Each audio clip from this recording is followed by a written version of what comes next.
Hey friends, cheers to quiet time. May Jesus reign in our house. I just thought I would do a little quiet time chat. It's not going to be long, but I was just getting our baby down to sleep, and the big kids are doing quiet time now. It's too late in the day for them to have a nap at this point, so they're just both curled up with some books, and that's a pretty great place to be. So I am in the predicament of any mother with a little bit of time on her hands thinking, what do I do? Because this is my only alone time for the whole rest of the day. How shall I use my time? So I have a little bit of coffee alternative RASA tea. If you haven't heard of that, it's really good with some canned coconut milk and honey. It's almost like a honey latte. My options for said alone time are to read a book that I want to read all by myself in the quiet, watch some of my saved for later YouTube videos that I just want to check out, or fold a bunch of laundry, or edit videos, or film a video. So guess we're gonna do a little bit of some of those things. Not gonna do everything. Another thing that I just didn't come to the top of my mind, but I was literally doing it a moment ago, is just researching stuff. I'm so curious, and like being able to follow rabbit trails without like having my attention pulled. That's another thing that I like doing in quiet moments. So I was doing a little bit of homeschool curriculum research because I like it. And just kind of like laughing over how I love what we found that works for our family, and I'm always open to like adjusting it to work for our family, but this is what we do right now, is this unschooling, like very like curiosity-led approach, which is so fun as a teacher too, to be able to like partner in that way with your students and your children and like help them develop. And yeah, it's a lot of fun. But the other fun thing about it is that you're not locked in to a curriculum. There's no sense of like that like guilt thing of like, oh, I invested so much money in this curriculum that I thought was going to fit the bill and it doesn't, and now do I either like use it for it to be like a wise investment, or do I ditch it and go on to something else? So anyways, I had heard from another homeschool mom one of the curriculums that they were using for their kids this year, and I was like, oh, that sounds interesting. I wonder what all is in that bundle.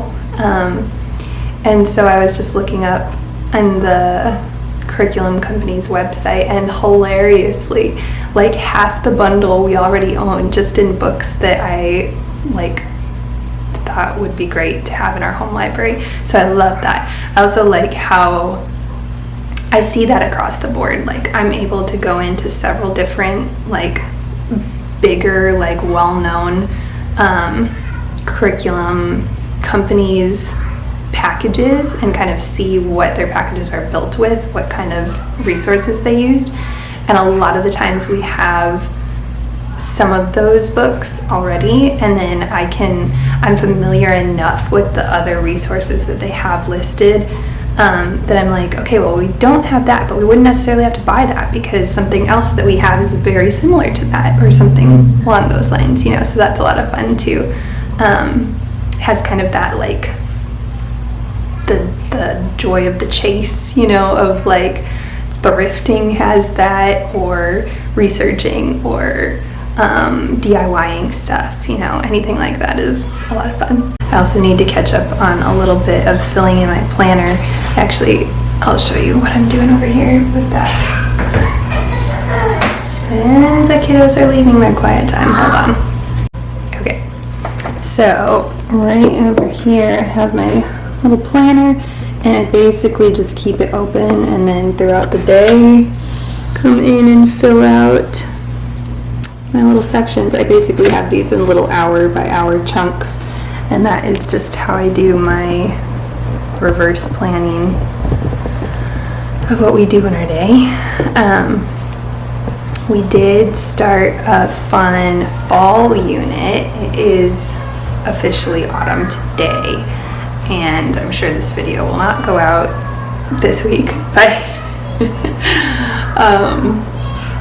yeah, we started this fall thistles and biscuits unit just for fun.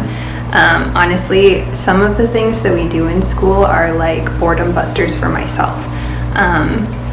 The kids, like, they're pretty much just down to do whatever, you know, it all feels like play. Partly because there's a structure to it for me, but it isn't like a super forced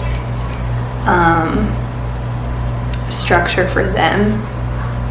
So, and I know enough to like flex and flow around how the day is going, so that if we need to change something up, I'm playing in their favor, you know, instead of like changing things up and throwing them off. So anyways, we're doing some fun fall things, and yeah, just like one little thing every day. That way I kind of have something to break up the monotony of each day, that I know I can do. It's almost like when they don't have any more attention for playing and quiet times are done, we're not sitting down and actually reading, or they're not watching their show for the day, or, you know, all of those things are like not an option.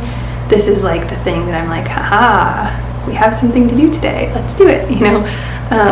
So it's new and it's fresh and it's exciting for all of us, so that's fun. And it just takes a couple of minutes, and then that's usually enough like inspiration for them to play off of, then to do something else with their time. So anyways, that is one of the things that I fill in this weekly like overview.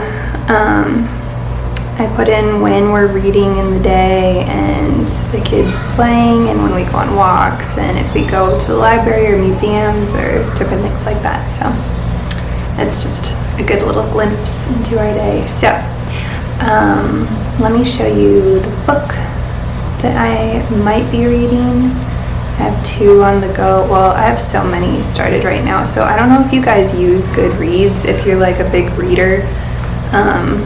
I had heard of Goodreads over the years. This is the like logo. So I'm in the app right now, and it shows like you can fill in what books you're reading, and then fill in like the progress of them as you go. So I actually have quite a few started, and some of these are read alouds with the kids. The ones that have the most progress are read alouds with the kids. And then a bunch of the other ones are just ones that I've picked up and started on my own. And I am very much a mood reader, so if it's not like the right moment or day for a certain book, if I'm not feeling it, then I don't like sit down and like force read, unless I have a library book out that I can't renew and I'm trying to like get it done like today or something like that.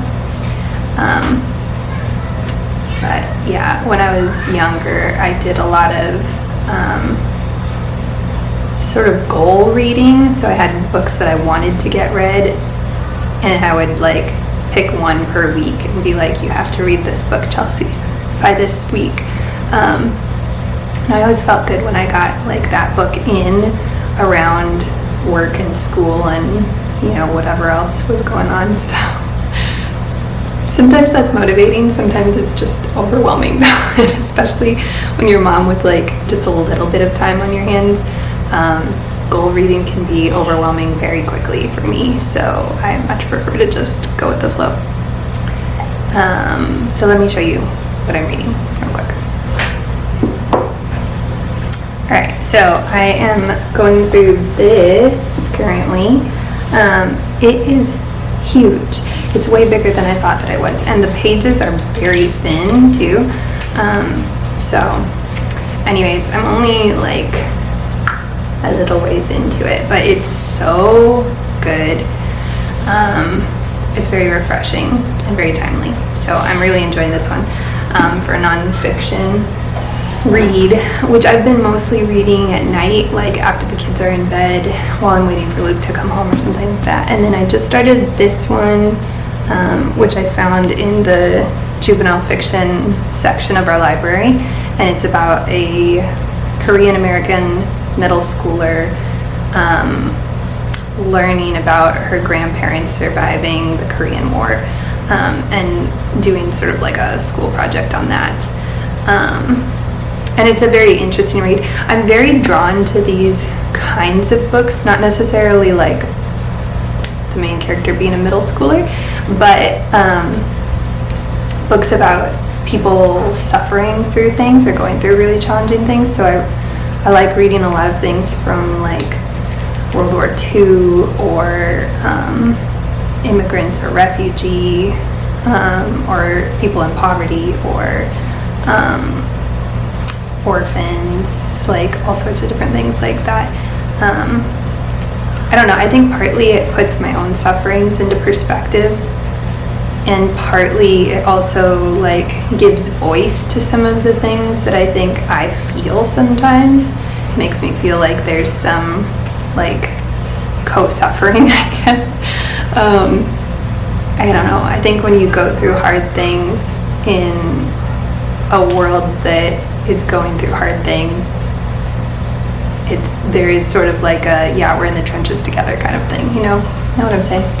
So I will probably be reading some of this while I drink my tea in my little quiet moment. But let me show you my laundry stack. And what else did I say I might do? I don't think I'm going to do any video editing right now, because that's my kind of like creative outlet right now, making and editing videos. And it's really fun, but right now I think is more of like a decompress, like just be quiet kind of a time. Sometimes I like using my alone time to get organized, and that's like my, fold the laundry, do some cleaning, fill in my planner, all the things that like take my brain and my both hands being free. But I'm not in that zone today. Today is like a resting, take a breath kind of a alone time, and just praising God for any alone time at all, because sometimes the quiet time doesn't work, and sometimes the napping baby does not coincide with the quiet time kiddos, and so I'm just grateful for the little bit of margin I have today.